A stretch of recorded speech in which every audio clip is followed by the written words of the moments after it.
the gala, I realized my husband hadn't just forgotten me. He had already replaced me. I stood near the back of the ballroom, fingers lightly wrapped around a glass of sparkling water, watching the chandelier scatter light across a sea of silk gowns and tailored tuxedos, and for a moment I almost believed I belonged there, until I saw my name on the seating chart tucked beside the wall, far from the stage, far from the center, far from him. 30 years of marriage, and somehow I had been reduced to a name printed in small font at table 17, while my husband, Richard Whitmore, sat beneath the golden lights at table 1, laughing beside a woman young enough to be his daughter, her hand resting lightly on his sleeve as if it had always belonged there. I didn't move right away, I didn't make a scene, I simply stood there and let the realization settle into my bones, slow and quiet, like winter creeping in through a cracked window. Because the truth was, this wasn't the first time I had felt invisible.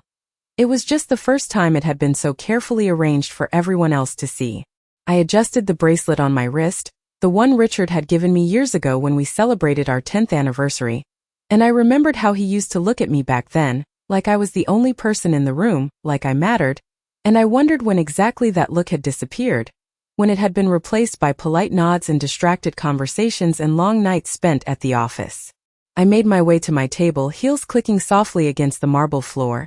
each step steady, measured, controlled, because dignity is sometimes the only thing you have left when everything else begins to slip away. And I wasn't about to lose that too. From where I sat, I had a clear view of the stage and more importantly of Richard, and I watched as he leaned closer to that woman, whispering something that made her laugh, a bright, effortless laugh that seemed to echo across the room, and for a brief second, he glanced in my direction, not at me but through me, like I was part of the decor, like I had always been nothing more than background. I lifted my glass and took a small sip, letting the cold fizz settle my thoughts. And I told myself not to overreact, not to jump to conclusions, because that's what I had always done, hadn't I? I had always given him the benefit of the doubt, always chosen patience over confrontation, silence over conflict, believing that loyalty and time would be enough to hold a marriage together. But sitting there that night, surrounded by strangers who didn't know my name and didn't care to, I began to understand that sometimes silence doesn't preserve a relationship, it erases you from it. The music shifted, a soft string quartet transitioning into something more upbeat, and guests began to move toward the dance floor, their laughter blending with the clinking of glasses and the low hum of conversation, and I noticed how easily Richard blended into that world, how naturally he belonged at the center of attention, while I remained on the edge, watching, waiting, wondering how I had ended up on the outside of my own life. I smoothed the fabric of my navy evening gown, a dress I had spent weeks choosing, hoping, perhaps foolishly, that tonight might be different, that tonight he might look at me the way he used to, but hope, I realized, can be a dangerous thing when it's built on memories instead of reality. A server passed by, offering a tray of champagne, and I shook my head with a small, polite smile, because I needed to stay clear-headed, needed to see everything exactly as it was, not softened by illusion or denial, and as I looked back toward the front of the room, I saw Richard rise from his seat, guiding that woman gently by the arm as they made their way toward the stage, where the most important guests were being recognized, and that was the moment it became undeniable. Not just that he had ignored me, but that he had chosen to do so, publicly, deliberately, without hesitation. I sat there, hands folded neatly in my lap, posture straight, expression calm, and I let the weight of that realization settle into something quieter, something steadier, something that didn't break me but instead began slowly to change me, because for the first time in a very long time, I wasn't thinking about what he was doing or who he was with, I was thinking about what it meant for me and what I was going to do next. I remained seated long after Richard and the young woman disappeared into the cluster of important guests near the stage, my eyes following the subtle choreography of power that unfolded under the golden lights. And it was remarkable how much one could see when no one bothered to look back at you, how conversations revealed themselves through gestures, through the tilt of a head, through the quiet way someone reached for another person's arm as if claiming space that was never offered to you anymore. I had spent years attending events like this beside him, standing just half a step behind, smiling at the right moments, remembering names, smoothing over awkward pauses, building connections that he would later call his own, and at the time I told myself that was what partnership meant, that supporting him was the same as standing with him, but now, watching from across the room, I began to see the difference between being beside someone and being erased by them. A woman at my table leaned toward me, her perfume light and floral, her voice soft with curiosity, asking how I knew the host, and for a moment I hesitated, not because I did not have an answer, but because I realized how strange it felt to define myself in a space where my role had quietly been stripped away. And so I gave a simple response, something polite and unremarkable, and she nodded as if that was all I could possibly be, someone adjacent, someone unimportant, and I let her believe that because correcting her would have required explaining a version of my life that no longer seemed to exist in this room. The music shifted again, a slower rhythm now, and couples began to gather on the dance floor, their movements graceful and effortless, and I remembered the first gala Richard and I attended together, how nervous I had been, how he had taken my hand and guided me forward with a quiet confidence that made everything feel steady, and I wondered when that hand had slipped away, when guiding me had turned into leaving me behind without even noticing the absence. I watched him now as he stood at the center of attention, his posture relaxed, his expression animated,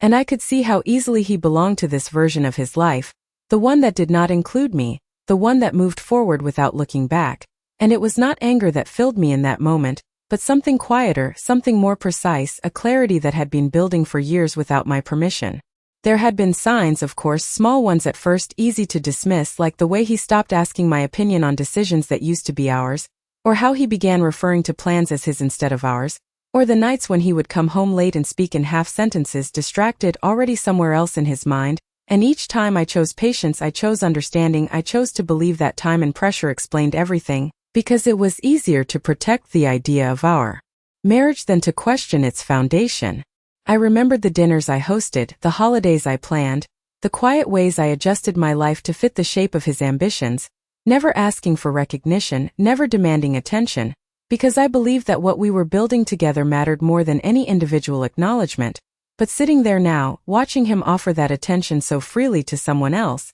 I realized that what I had called sacrifice might have simply been invisibility practiced over time. A server placed a fresh glass of water in front of me, the condensation forming small droplets that slid slowly down the side, and I traced one of them with my fingertip, grounding myself in something real, something immediate, because the rest of the evening felt like a carefully staged performance that I had somehow been written out of without ever seeing the script. At the edge of the room, a group of guests gathered in quiet conversation, their expressions shifting as they glanced toward the stage, and I followed their gaze just in time to see Richard gesture toward the young woman beside him, introducing her with a confidence that carried across the room, and although I could not hear every word, I saw enough to understand the implication, the way he positioned her, the way others responded, the subtle nods of approval that passed between them, and it was in that moment that something inside me settled completely, not with the sharpness of betrayal, but with the calm certainty of truth finally acknowledged.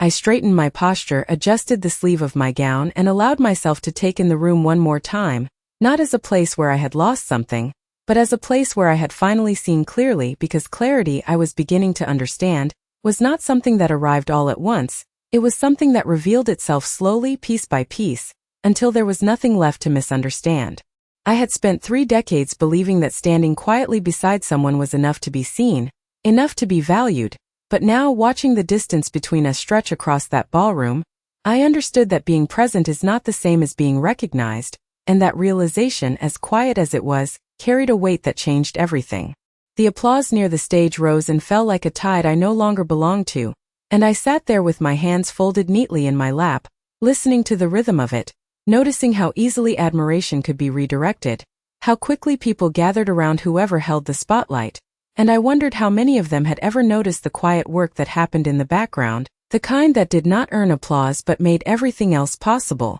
A man at the neighboring table leaned back in his chair, speaking loudly about investments and expansions, his voice carrying across the room with the kind of confidence that comes from being heard too often, and I found myself studying the way others reacted to him, nodding, smiling, leaning in just enough to show interest, and it reminded me of how many times I had done the same for Richard, how many conversations I had helped sustain, how many introductions I had smoothed into something meaningful, never asking for credit, never expecting acknowledgement, because at the time I believed we were building something together. I let out a slow breath and glanced toward the stage again, and that was when I noticed a subtle shift, not in the lighting or the music but in the attention of the room, as if something unseen had just entered the space and quietly altered its gravity. Conversations softened, heads turned, and a small path began to form through the crowd, not forced, not announced, but naturally given, and I followed that movement until I saw him, Daniel Harrington, a name I had heard in passing over the years,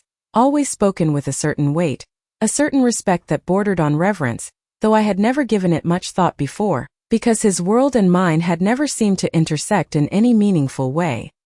He moved with a calm assurance, not hurried, not seeking attention, but somehow commanding it all the same, and as he passed each group of guests, there was a subtle shift in their posture, a quiet acknowledgment that said more than any introduction could, and I watched as he approached the center of the room where Richard stood, still engaged in conversation, still surrounded by the kind of energy he had spent decades cultivating. For a moment I assumed Daniel would stop there, that he would join the circle, exchange pleasantries, reinforce whatever connections had brought him to this event, but instead, he paused only briefly, offered a polite nod, and then continued walking, his gaze moving past the cluster of important guests, past the stage, past the obvious focal points of the evening, until unexpectedly it landed on me. It was not a glance of curiosity or casual recognition, but something more deliberate, something that carried a weight I could not immediately place, and for a second I looked behind me, certain that he must have been looking at someone else, someone more relevant, someone who belonged in his line of sight, but there was no one there, just the empty space behind my chair and the soft glow of the wall sconces casting long shadows across the room. I felt a flicker of uncertainty, the kind that comes when reality does not align with expectation, and I straightened slightly in my seat, unsure whether to hold his gaze or look away, because in a room where I had just accepted my own invisibility, being seen felt almost unfamiliar. He began to walk toward me, each step measured, unhurried, and I became acutely aware of the way the room responded to that movement, how conversations quieted just enough to notice, how a few heads turned in curiosity, trying to understand what had drawn him away from the center of attention to the far edge of the ballroom where I sat. I could feel the shift before it fully happened, the subtle change in atmosphere, as if something long buried was about to surface, and I found myself gripping the edge of the table lightly, grounding myself in the present moment as he came to a stop beside my chair. For a brief second, neither of us spoke, and in that silence I searched his face for something familiar, some memory I could attach to this unexpected encounter, but all I saw was a composed expression, calm and steady, with an intensity that suggested he was not here by accident. Then, in a voice that was quiet but carried clearly enough to be heard by those closest to us, he said my name, Helen Whitmore, and the sound of it, spoken with such certainty, sent a ripple through my thoughts,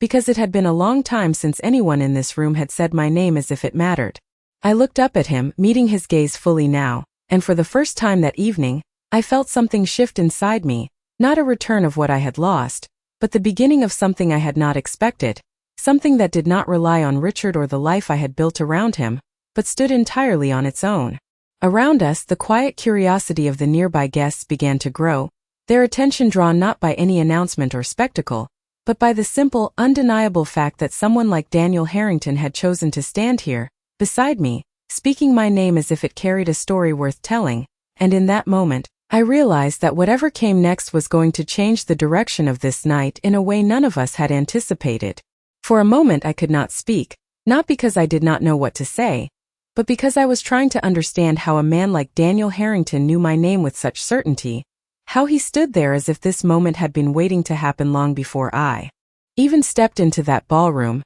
and I felt the weight of the room shift around us, the quiet attention of nearby guests sharpening into something more focused, more curious, as if they could sense that whatever was unfolding here was not part of the evening's planned program. I set my glass down carefully, my movements steady, deliberate, because the last thing I wanted was to appear unsettled, even though inside, something was beginning to stir, something that felt like the faint echo of a memory I could not quite reach. Daniel offered a small, respectful nod, the kind that carried more meaning than a grand gesture ever could, and then he spoke again, his voice calm, measured, but carrying just enough to reach beyond our table. "I was not sure if you would remember me," he said, and there was something in the way he chose those words that made my breath catch slightly, because memory is a strange thing. It does not arrive when you demand it, it reveals itself when it is ready, and in that moment I could feel something shifting just beneath the surface of my thoughts. I studied his face more carefully now, tracing the lines of time, the quiet confidence,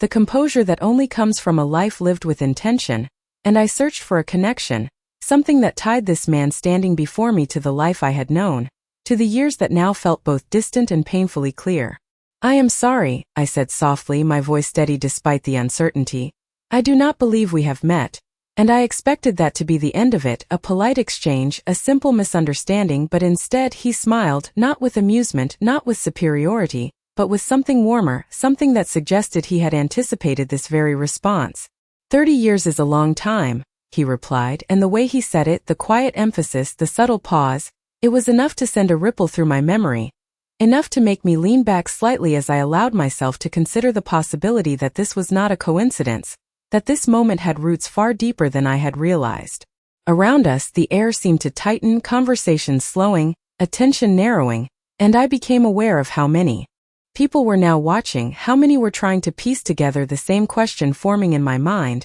why would a man like him be standing here, speaking to someone like me as if I mattered? Daniel glanced briefly toward the center of the room, toward the stage where Richard still stood, unaware or perhaps unwilling to notice what was happening at the far edge of the ballroom, and then he returned his attention to me, his expression shifting slightly, not in intensity, but in purpose, as if he had reached the moment he had been waiting for. "You once told me something," he continued, his voice lowering just enough to draw people closer without raising it. "You said that a person is not defined by what they lose, but by what they choose to rebuild afterward." And the moment those words left his lips, something inside me unlocked, not all at once but in fragments like pieces of a puzzle falling back into place after years of being scattered. I felt my fingers tighten slightly against the edge of the table as the memory surfaced, faint at first, then sharper, clearer, until I could see it, not perfectly, but enough to recognize its shape. It had been a small office, modest, nothing like the grandeur of this ballroom,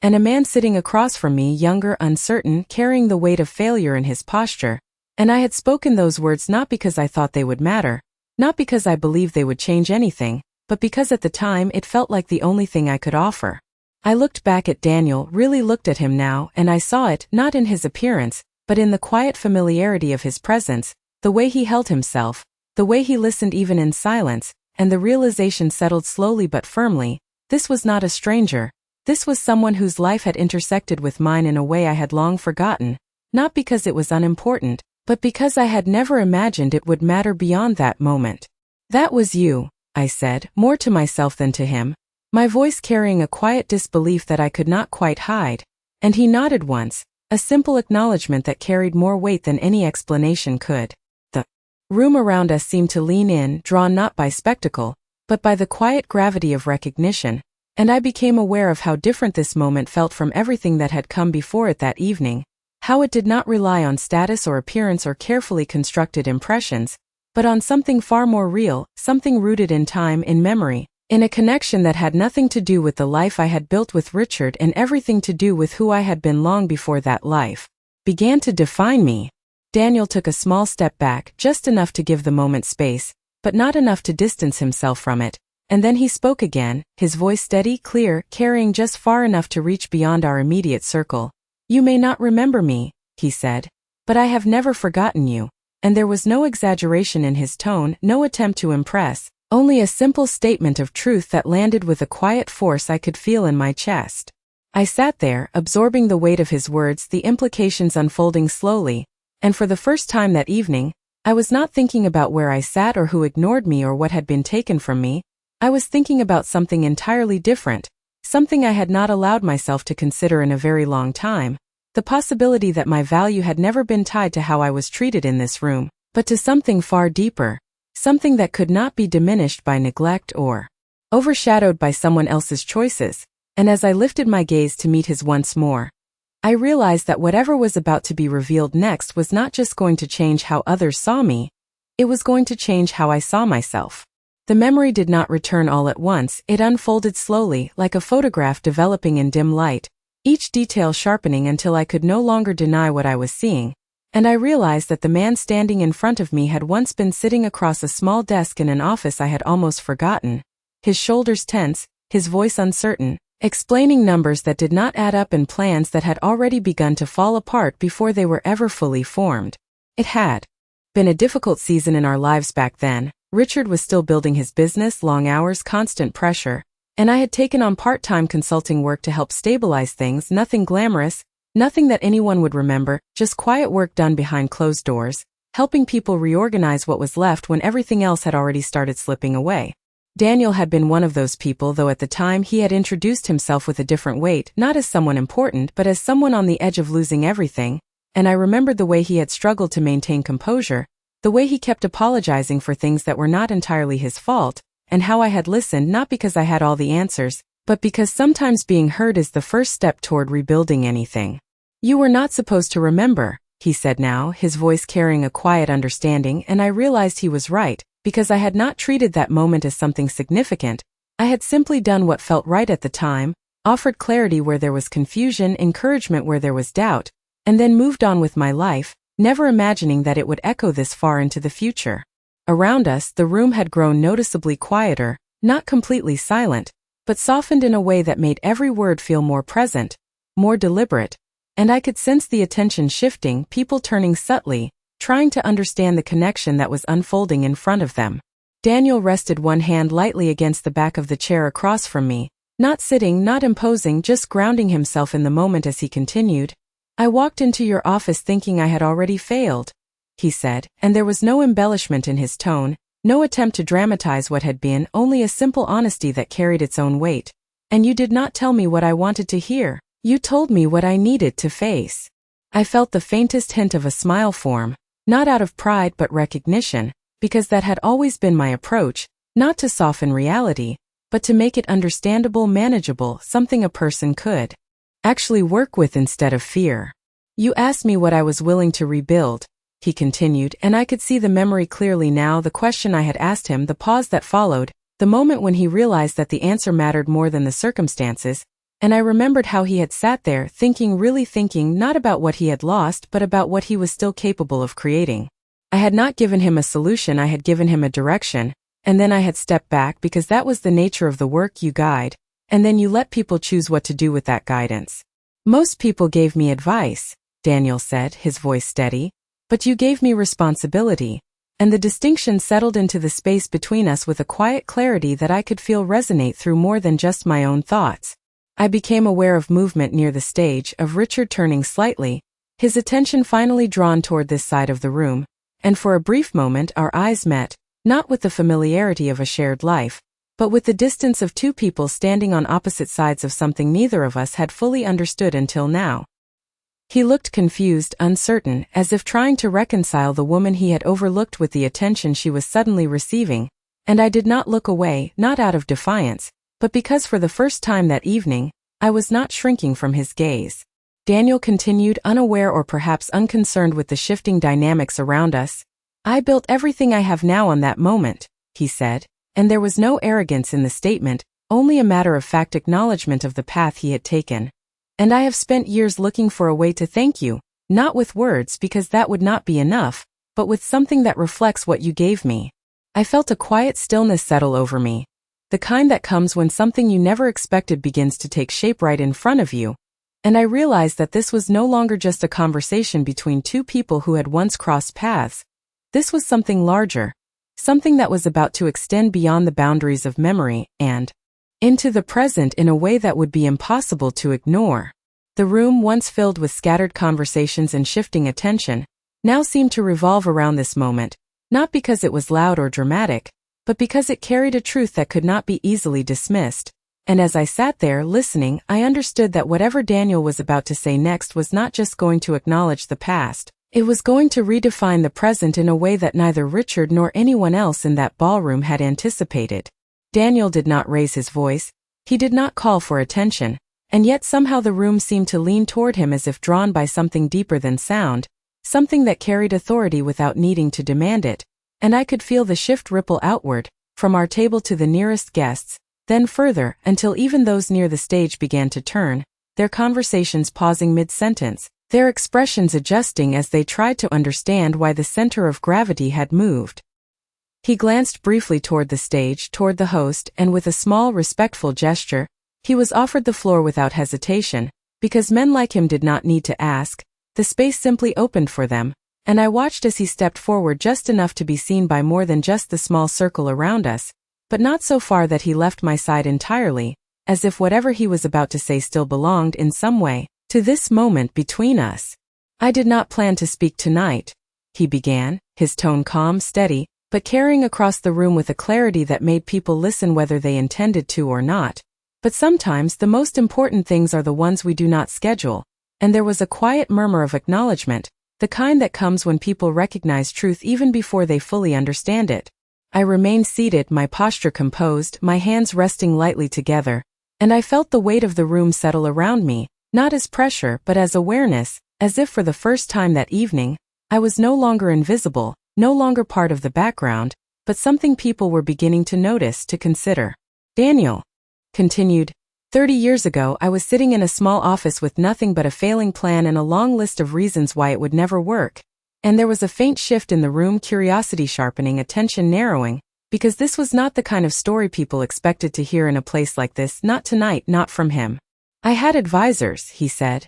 "I had partners, I had people who were more than willing to tell me what I wanted to hear, but none of it changed the fact that I was about to lose everything." And his words carried no self-pity, no dramatics, just a simple recounting of a moment that had clearly shaped everything that followed. I could feel eyes moving toward me now, not all at once but gradually, as if people were beginning to connect the pieces, to understand that this story, whatever it was, had something to do with the quiet woman sitting at the edge of the room. "Then I met someone who did not offer comfort," he said, and I felt the faintest tightening in my chest, not from fear but from recognition. "She did not tell me it would be fine, she did not tell me to wait it out or hope for the best, she asked me a simple question that changed everything." And I could hear the subtle intake of breath from those nearby, the kind that comes when a story begins to reveal its direction. "She asked me what I was willing to rebuild," he said, and this time there was no distance between his words and me, no separation between the past he described and the present we were standing in.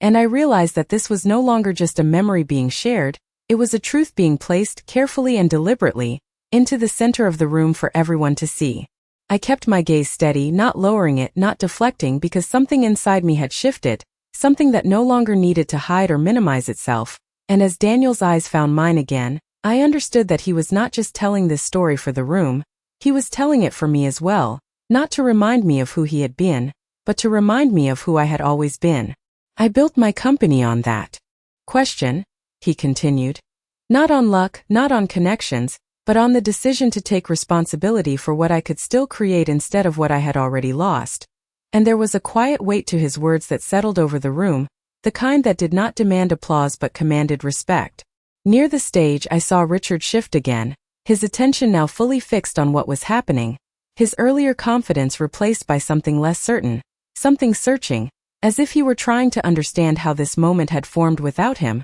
how the narrative he thought he controlled had quietly moved beyond his reach. Daniel took a breath, not out of hesitation, but as if marking the point where the past met the present, and then he said clearly without embellishment, "The person who asked me that question is here tonight." And there was no need for him to gesture, no need to point, because by then the room had already turned, already followed the thread of his words to where I sat, and I could feel their attention settle on me, not with judgment, not with dismissal, but with something entirely different, something that felt unfamiliar and yet undeniably real. I did not move, I did not react in any dramatic way. I simply remained where I was, meeting the moment with the same quiet composure I had carried through everything else that evening, because this was not about proving anything, it was about allowing something that had always been true to finally be seen. "Helen Whitmore," Daniel said, and hearing my full name spoken like that, with clarity, with respect, with intention, sent a quiet wave through the room, and I saw the recognition begin to form in their expressions, not because they suddenly knew me, but because they understood that they should have. There was no immediate applause, no sudden outburst, just a stillness, a collective pause as the weight of what had just been revealed settled into place, and in that stillness, I realized that the evening had already changed, not because of anything I had done in that moment, but because something I had done long ago had finally found its way back to the surface, reshaping everything around it in a way no one, including myself, had anticipated. The silence that followed my name did not feel empty, it felt full, as if every person in that room was recalibrating what they thought they understood, and I could see it in the way their expressions shifted, in the way their posture changed ever so slightly, the quiet recognition that something they had overlooked was now standing clearly in front of them. I did not stand immediately, I did not rush to fill the moment with words, because for so long, I had lived in the space between what was said and what was left unsaid, and I knew the value of letting a moment breathe, of allowing truth to settle without forcing it into something louder than it needed to be.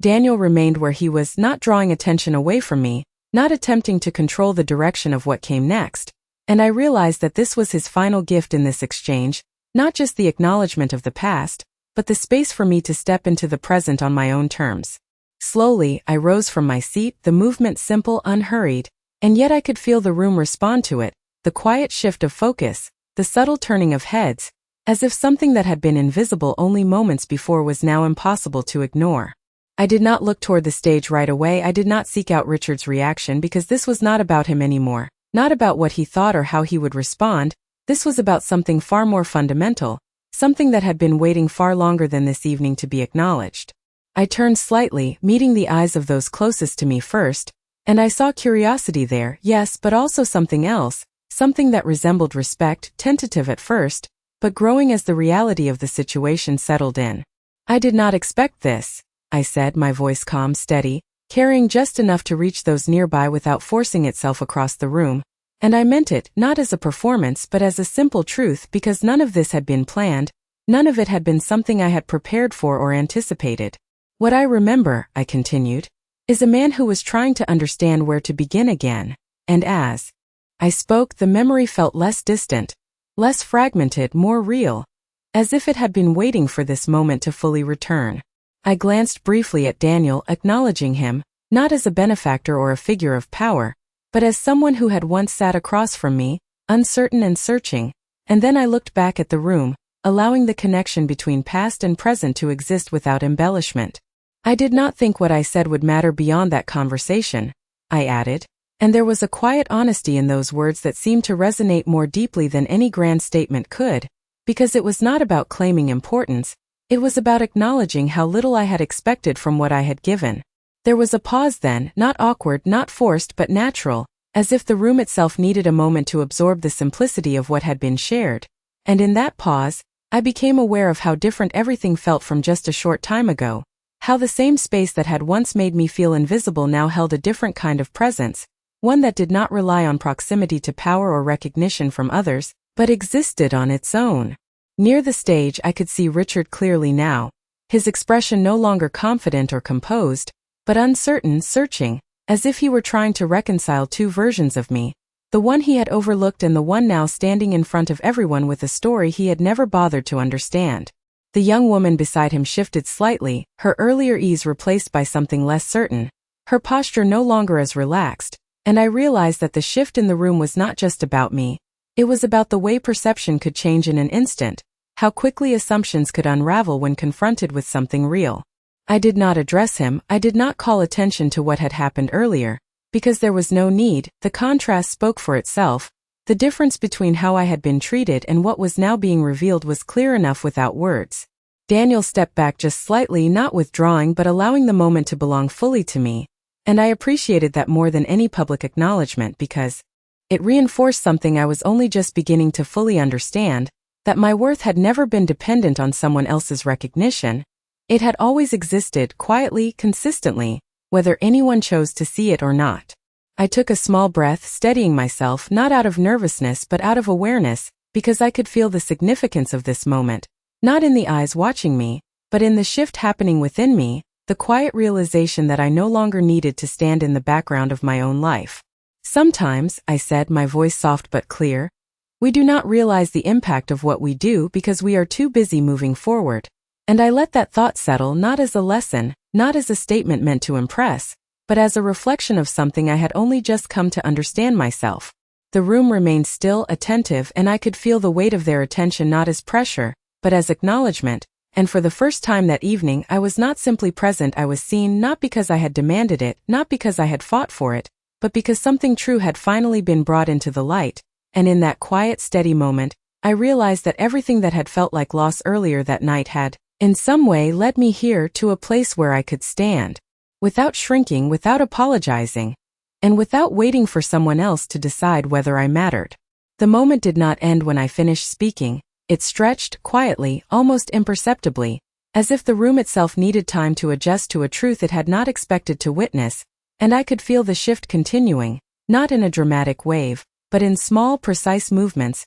people straightening in their chairs, conversations pausing entirely now, attention settling fully into what was unfolding rather than drifting back to the comfort of familiar routines. Daniel stepped slightly to the side, not retreating but allowing the focus to remain where it had naturally moved, and I understood that this was no longer about him, not about what he had built or how he had succeeded, but about the space that had opened for me in a room where I had once been invisible. I stood there for a moment longer, letting the silence settle into something steady, something that no longer felt uncertain, and then I began to move not toward the stage, not toward the center of attention, but away from it, because I realized that I did not need to claim that space in order to be seen. I did not need to stand where others expected importance to exist in order to understand my own. As I stepped forward, the path through the crowd seemed to open naturally, not forced, not orchestrated, but given, and I noticed the subtle changes in the people I passed, the way their eyes followed me, the way their expressions held a kind of quiet respect that had not been there before, and I accepted it without lingering on it, without letting it define me, because what had shifted inside me mattered more than how it appeared to others. I could feel Richard's presence before I reached him, not because he called out or moved toward me immediately, but because after 30 years, there are certain things you recognize without needing to look, the weight of someone's attention, the tension in the space they occupy, and when I finally turned my head slightly in his direction, I saw him standing there, no longer surrounded in the same way, no longer at the center of conversation, but apart from it, his expression uncertain, searching, as if he were trying to find the version of me he thought he understood and could no longer locate. The woman beside him had stepped back just enough to create distance, her earlier confidence replaced by something quieter, something more cautious, and I realized that this shift was not something anyone could control, not even him, because it was not about position or status, it was about perception, and perception, once changed, does not easily return to what it was before. He took a step toward me, hesitant at first, then more certain, as if he had decided that whatever this moment was, he needed to be part of it, and when he spoke, his voice was lower than I had ever heard it in a setting like this, stripped of the ease and confidence he carried so naturally in front of others. "Helen," he said, and there was something in the way he said my name that was different, not because it held more emotion, but because it held less certainty, less assumption, as if he were no longer entirely sure how I would respond. I stopped, turning fully to face him now, not with tension, not with anger, but with a calm that felt unfamiliar even to me, because it did not come from trying to maintain peace or avoid conflict. It came from understanding that I no longer needed anything from this interaction in order to feel whole. For a moment, he did not continue, as if he were searching for the right words, and I watched him in that silence, noticing things I had overlooked before, the slight hesitation in his posture, the way his gaze did not quite hold steady, and I realized that for the first time in a very long time, he was not entirely in control of how this conversation would unfold. "I did not know," he said finally, and the words hung there, simple, unadorned, and I considered them, not for what they explained but for what they revealed, because not knowing is not always an accident, sometimes it is a choice, a quiet decision to stop looking closely, to stop asking questions, to accept a version of reality that requires less attention. I did not respond immediately. I allowed the space between us to remain as it was, not to create discomfort, but because I no longer felt the need to fill it, and in that space I could see the realization beginning to form in his expression, the understanding that whatever he had expected from me in this moment, whether it was reassurance or explanation or even anger, he was not going to receive it in the way he anticipated. "There are many things we do not know," I said at last, my voice steady, measured, carrying only what needed to be said and nothing more, and I saw him absorb that, not fully understanding it yet, but recognizing that it meant more than the words themselves. Around us, the room remained attentive, not intruding, not interrupting, but aware, and I could feel the difference in how I stood within it, not as someone waiting to be acknowledged, but as someone who had already stepped beyond that need. Daniel remained at a respectful distance, his presence still, steady, and I realized that his role in this moment had already been fulfilled, not by changing who I was, but by reflecting it back to me in a way I could no longer ignore. Richard opened his mouth as if to continue, to explain, to reclaim some part of the narrative that had shifted beyond his control, but I did not wait for that, not because I was dismissing him, but because I understood that whatever needed to be said had already been revealed, not in words, but in the contrast between what had been and what was now visible to everyone in that room. I offered him a small nod, not cold, not warm, simply an acknowledgment, and then I turned, continuing forward, not toward anyone in particular, but toward the exit, toward the quiet space beyond the ballroom where the noise of the evening would no longer define the moment. As I walked, I could feel the weight of the room behind me, not as something I was leaving, but as something I no longer needed to remain within in order to understand my place. And for the first time in years, perhaps decades, each step felt entirely my own, not guided, not adjusted, not measured against someone else's expectations, but steady, certain, and entirely free of the quiet compromises that had once shaped my every movement. The doors of the ballroom opened quietly as I approached them, the soft hum of conversation and music fading just enough to remind me how loud it had been only moments before, and as I stepped into the hallway beyond, the air felt different, cooler, calmer, as if it existed outside the weight of expectations and impressions that had filled the room behind me.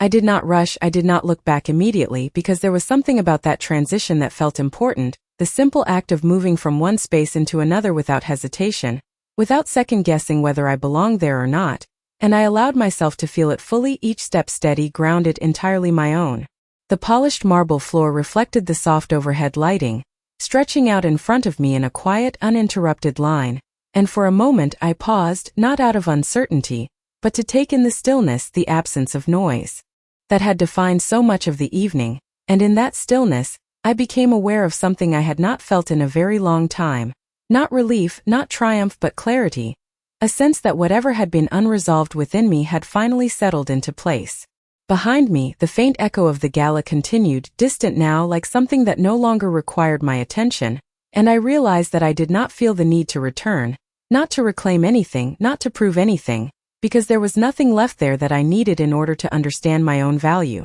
I heard the sound of footsteps approaching, measured, unhurried, and I did not need to turn to know who it was, because there was a certain steadiness to it, a presence that did not intrude but simply arrived, and when Daniel came to stand beside me, he did not speak right away, he did not fill the silence with questions or observations, he simply stood there, allowing the moment to remain what it was without trying to shape it into something else. "You did not have to leave," he said after a moment, his voice quiet, not questioning, not insisting, just offering the thought as it was, and I considered it briefly, not because I doubted my decision, but because I wanted to understand it fully myself. "I know," I replied, my voice calm, steady, and I turned slightly toward him, meeting his gaze with the same clarity I had found within myself, but I did not need to stay. There was a subtle shift in his expression, not surprise, not confusion, but understanding, the kind that does not require explanation, and he nodded once, acknowledging not just my words,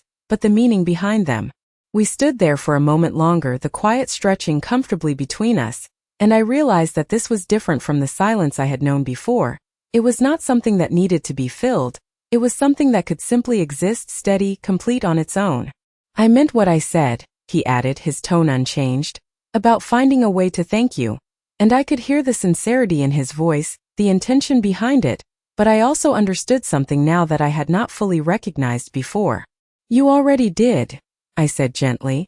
and I saw the question form in his eyes, the quiet curiosity, as if he were not entirely sure how that could be true, and I offered him a small, composed smile, not to reassure him, but because it felt natural, because it reflected something real rather than something performed. "You reminded me of something I had forgotten," I continued, choosing my words carefully, not because I needed to impress him, but because I wanted them to be true, and that matters more than anything else. He held my gaze for a moment, and then he nodded again, slower this time, as if he were accepting that answer not as a dismissal, but as something complete, something that did not require further negotiation or expansion. The hallway remained quiet, the distant sounds of the gala continuing to fade, and I realized that this moment, simple as it was, carried more weight than anything that had happened under the chandeliers, because it was not shaped by expectation or perception, it was shaped by choice, by the quiet decision to step away from something that no longer defined me. "If you ever need anything," Daniel said after a moment, and I could hear the openness in the offer, the absence of obligation, the understanding that it was not something he expected me to accept, only something he wanted to make available. and I appreciated that more than I could easily express. "I know," I replied, and there was no hesitation in my voice, no uncertainty, just a simple acknowledgment of what he had offered, and what it represented.